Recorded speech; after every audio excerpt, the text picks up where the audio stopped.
War, usually a bloody reckoning between two nations.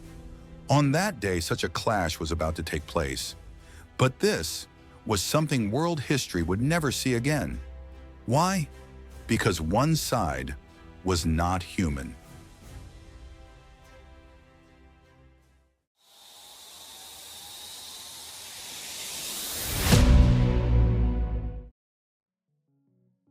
Napoleon Bonaparte, a man who conquered Europe, redefined warfare, and dared to challenge the world itself. He emerged unscathed from Russia's winter, the British Navy, and countless assassination attempts. Yet, in the year 1807, this great commander faced an army he would not be able to defeat. And this army was neither the feared Russians nor the formidable Prussians. It was 3,000 adorable, fluffy, long-eared rabbits. It was the year 1807. Napoleon was at the absolute peak of his power. To celebrate his latest victory, he ordered a massive rabbit hunt. He entrusted the organization to his chief of staff, Alexandre Berthier. Berthier did exactly what he was told. He gathered thousands of rabbits, but he made a fatal mistake. When the hunt began, everything seemed perfect. The hunters opened the cages while expecting the tiny creatures to flee in terror, disappearing deep into the forest in a desperate panic.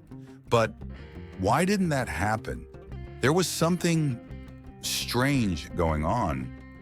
Instead of running away, the rabbits stopped. They turned around. And then, almost as if they had agreed on it beforehand, they charged straight toward Napoleon and his officers. Not like frightened prey, more like a cavalry charge. A very fluffy cavalry charge. My God, what is happening? At first, the great emperor found the scene amusing. He smirked, as if to say, "How ridiculous."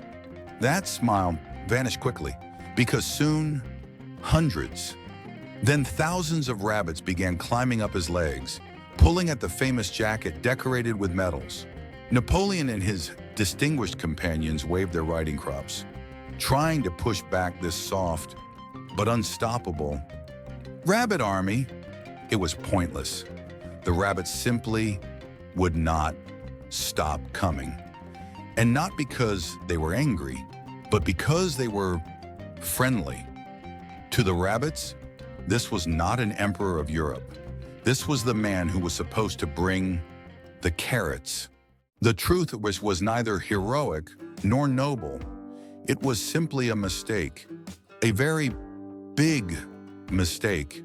Berthier hadn't gathered wild rabbits. To save time, he bought tame domestic rabbits from nearby villagers. These rabbits did not see Napoleon as a conqueror. They saw him as a caretaker, a familiar figure who usually appeared with lettuce and carrots in his hands.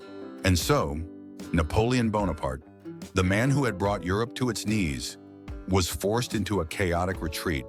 He jumped into his luxurious carriage and fled, with rabbits chasing behind him.